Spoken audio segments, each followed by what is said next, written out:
राम राम दोस्तों। सुपर सीता दुबे के चैनल में आप सभी का स्वागत है। दोस्तों, मैं आज आप लोग को एक बहुत अच्छी कहानी सुनाने जा रही हूँ। कहानी अच्छी लगे तो कमेंट में ज़रूर बताइए और मेरे इस वीडियो को लाइक शेयर कीजिए। और अगर आप लोग मेरे चैनल में नए हैं तो प्लीज़ सब्सक्राइब कीजिए। दोस्तों, कहानी है एक नगर की। एक नगर में एक मछुआरा रहता था और वो मछली बेचकर अपनी जीवन यापन करता था। उसके पास एक नाव था। उस नाव में वो सुबह सुबह नदी में चला जाता और उसी में मछली खूब ढेर सारा मछली मार के और शाम को घर लौटता और वही मछलियों को बेच के अपना जीवन यापन करता था। एक समय उसको लगा कि उसका नाव जो है वो बहुत बहुत पुराना था और अब जर्जर हो चुका था। तो वो अपनी नाव को फिर से बनाने की इच्छा से जंगल में अच्छी लकड़ी की खोज में गया। अब वो लकड़ी की खोज में जंगल में बहुत अंदर तक चला गया और उधर जब देखा कि अब अंधेरा होने लगा है तो लौटने की कोशिश किया, लेकिन उसी समय बादल घिरा है और पानी गिरने लगा। तो वो वहाँ छुपने की जगह ढूंढने लगा। जगह ढूंढते ढूंढते वह एक झोपड़ी उसको दिखी और वो झोपड़ी के खिड़की से लालटेन जलता हुआ दिखा। अब वो मछुआरा जो है वो वहाँ पहुँचा और वहाँ दरवाजे उस झोपड़ी के दरवाजे को खटखटाया। वहाँ से एक बूढ़ा व्यक्ति निकला। अब वो मछुआरा उससे बोला कि मुझे रहने का थोड़ा सा जगह चाहिए। तो मछुआरा दरवाज़ा खोला और अंदर आने को कहा। वो अंदर गया तो वहाँ देखा कि एक बूढ़ी औरत भी थी। तो मछुआरे को लगा कि शायद वो उसकी पत्नी होगी। लेकिन वहाँ जब मछुआरा रुका वो बूढ़ा व्यक्ति जो है वो उसके लिए चटाई बिछा दिया, वहाँ बैठने के लिए बोला। वो बैठ गया और वो बूढ़ी औरत खाना बनाने लग गई। अब वो खाना खाने के लिए इसको बोला और खाना खाने लगा। इसके बाद वो दोनों भी खाना खाए और सो गए और ये भी सो गया। लेकिन उसको आश्चर्य ये लगा कि वो दोनों आपस में कुछ भी बात नहीं किए। अब उसके बाद ये सोचता रहा। इसको लगा कि कुछ तो है, लेकिन अब इसको कुछ समझ में नहीं आ रहा था। अब ये इसको नींद भी नहीं पड़ रही थी। अब अचानक ये जब देखा कि एक बूढ़ा व्यक्ति जो है वो धीरे धीरे एक बक्से के पास गया और वहाँ से एक टोपी निकाला और उसको पहना और गिली गिली छू बोला और वो उड़ गया। उसके बाद फिर वो बूढ़ी औरत भी वहीं बक्से के पास गई और एक टोपी निकाली और फिर वो भी गिली गिली छू बोली और वही उड़ गई। अब इसको लगा कि आखिर ये बक्से में ऐसा क्या है। अब ये भी वहाँ बक्से के पास गया। बक्सा खोला तो देखा उसमें एक टोपी था। ये भी उस टोपी को निकाला और पहना और गिली गिली छू बोल के और ये भी उड़ गया। अब ये उड़ गया। जब ये पहना तो उसकी आँख के सामने अंधेरा छा गया और वो उड़ने लगा। उड़ के और ये उड़ते उड़ते जाके और राजमहल के रसोई घर में उतरा। जब वहाँ उतरा तो देखा कि वो बूढ़ा बूढ़ा व्यक्ति और बूढ़ी औरत वहीं थे और वो दोनों खाना खा रहे थे। अब इसको बड़ा आश्चर्य लगा और वो दोनों भी इसको देख के बहुत आश्चर्यचकित हुए।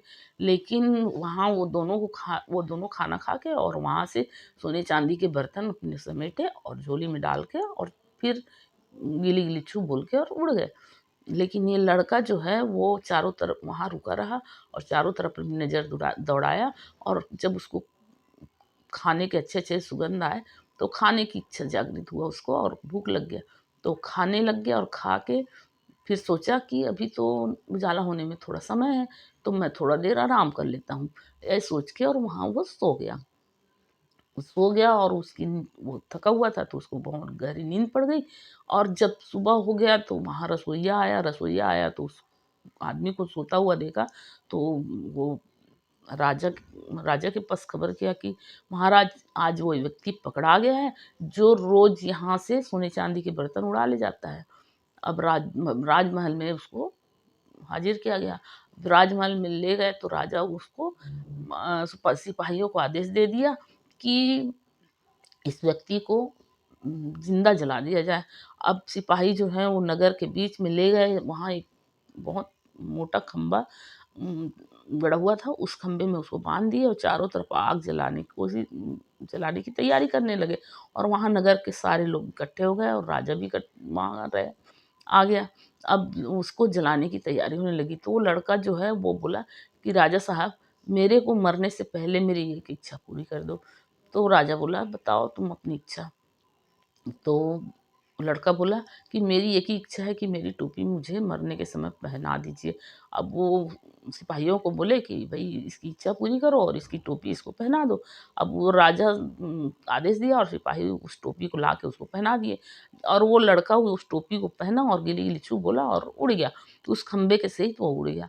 अब उड़ गया तो वहाँ जो भी लोग इकट्ठे थे वो डर गए और डर के मारे उनको लगा कि शायद ये भूत था, ऐसा सोच के और डर के और भग गए।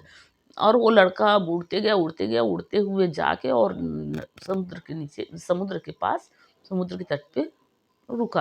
अब वहाँ रुका तो फिर वहाँ अब वो उतना बड़ा पास में ही उसका गाँव था, लेकिन वो उतना मोटा खंबा लेके जाए तो जाए कैसे? अब वो सोचता रहा। उसी समय एक व्यक्ति वहाँ से गुज़रता हुआ दिखा तो वो लड़का ने उसको आवाज़ लगाया और बुलाया और बोला कि भैया मेरे ये रस्सी खोल दो।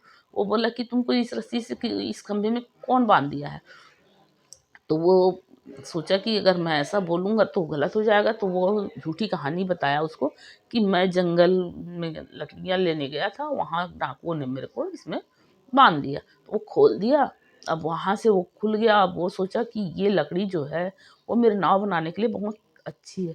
उस लकड़ी को लिया और वो अपने घर आ गया और उस लकड़ी से अपनी नाव को बना लिया और बना के और फिर से वो कभी उस और वो टोपी उसके पास ही थी, लेकिन उस टोपी को कभी फिर से उपयोग नहीं किया, नहीं पहना और अपनी नाव से फिर से वही मछली का धंधा करने लग गया।